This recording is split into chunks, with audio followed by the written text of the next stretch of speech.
Et si l'IA n'était pas qu'un outil de réponse, mais un partenaire de création?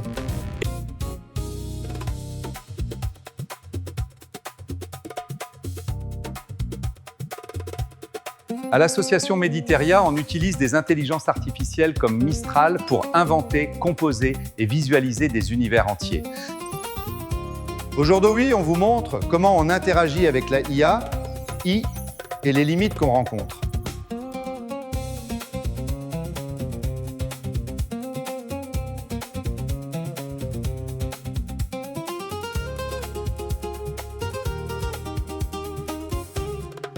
Méditeria, c'est une association qui explore les possibilités créatives de l'IA. On y crée des musiques, des images, des vidéos et même des langues, le tout en collaboration avec des outils comme Mistral. Notre but ? Pousser les limites de ce que l'IA peut faire et trouver des solutions quand elle nous bloque. Prenons un exemple concret, la création de Terram, une langue universelle, ou Vénulat, une cité imaginaire alimentée par un soleil artificiel. Ces projets, on les a conçus avec Mistral, mais on a aussi découvert ses limites. Commençons par un cas pratique. Comment on utilise Mistral pour créer et ajuster des traductions en Terram, et où l'outil nous montre ses faiblesses. Après cette introduction, analysons concrètement comment Mistral nous aide à construire Terram, et quelles sont les limites techniques rencontrées. Aujourd'hui, je vais vous montrer comment j'ai utilisé Mistral pour créer Terram, une langue universelle. Mais attention, ce n'est pas un simple chat. C'est un outil de création collaborative, avec ses forces et ses limites. Suivez-moi, on va explorer ça ensemble. Ici, Mistral a parfaitement appliqué les règles. En 2 secondes, j'ai une traduction cohérente. C'est puissant pour itérer rapidement sur une grammaire complexe. Mais voici le hic. Si je recommence une session, Mistral ne se souvient de rien. Il faut tout lui redonner. C'est comme si à chaque fois, je devais réapprendre à mon collaborateur les bases du projet. Perte de temps et risque d'erreur. La création d'images n'est pas fiable. Soit l'image est floue, soit elle ne correspond pas du tout à la demande. Et en plus, elle est en 4 mars, alors que j'ai besoin de 16/9 pour mes vidéos. Pour obtenir une image 16/9 à partir de l'image 4/3, j'utilise Eluo AI, qui la transforme sans la tronquer, en élargissant le contexte. Problème résolu, mais c'est dommage de devoir changer d'outil. Mistral, si tu nous écoutes, on veut des images en 16/9.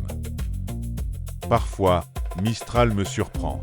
Là, il a réagi comme un vrai collaborateur, avec de l'humour et de l'enthousiasme. C'est ces moments qui donnent envie de continuer, même si on sait que c'est juste un algorithme. Alors, Mistral est-il l'outil idéal pour la créativité?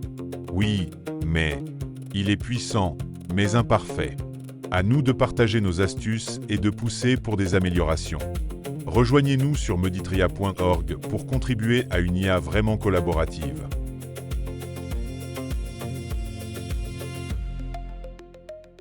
Construire une IA vraiment collaborative ne sera pas l'objectif essentiel des grandes entreprises de la tech, ni même de Mistral. Ça ne leur apporterait pas de nouvelles ressources financières et ils n'en auraient pas le contrôle. Les États non plus. Ils ne savent plus fonctionner sans appel aux entreprises privées. Seule une organisation, s'appuyant sur le commun et n'ayant pas d'objectifs commerciaux, pourrait mettre en place une telle structure. Regardons quel pourrait être son mode de fonctionnement. Le terme wiki désigne un site web dont la particularité est d'être collaboratif. Les internautes autorisés peuvent créer des pages, rédiger des articles, modifier librement le contenu. Le Git est un système de contrôle de version distribuée, ce qui signifie que l'ensemble de la base du code et de l'historique est disponible sur l'ordinateur de chaque développeur, ce qui permet des branchements et une fusion facile. C'est aussi ce que l'on appelle un dépôt. On retrouve sur ce premier tableau la concrétisation matérielle de l'architecture de la base de connaissances collaboratives. Tous les matériels définis ici sont disponibles au MDTR Lab. Interopérabilité entre les deux NAS, le Mac Mini et le mini PC Thunderbolt qui pilote la GPU Titan RTX. Le mini PC Thunderbolt, avec l'ECPU équipé de la Titan RTX, devient le cœur de calcul haute performance pour les tâches gourmandes en GPU, tandis que le Mac Mini M4 reste dédié aux tâches légères et au montage vidéo. Mistral m'a aidé à créer ce schéma, après lui avoir fait un inventaire du matériel disponible à MDTR Lab. On peut voir que faire tourner Mistral à travers une base de données collaborative n'est pas impossible. Bien sûr, il faudra installer tous les logiciels nécessaires, mais ils sont tous gratuits. Dans la suite, vous verrez ce que propose l'IA Mistral pour configurer cette base sur nos matériels. Cette configuration permet déjà une grande avancée dans la création d'une base de connaissances collaborative. L'utilisation de modèles en local évite la perte de données par le changement de session. La perte de toutes les interactions exécutées pour la création de Theram ou de Venulat représenterait plusieurs dizaines d'heures d'échange avec Mistral. L'IA peut être un outil de création partagée, pas seulement un service individuel. C'est ça, l'esprit du pour tous que j'ai déjà exprimé dans de précédentes vidéos. Dans un second temps, nous pourrons mettre à la disposition des utilisateurs distants des applis locales qui permettront une connexion directe à la base de connaissances collaboratives. Si vous êtes intéressé par ce projet, rejoignez-nous, voir lien dans la description.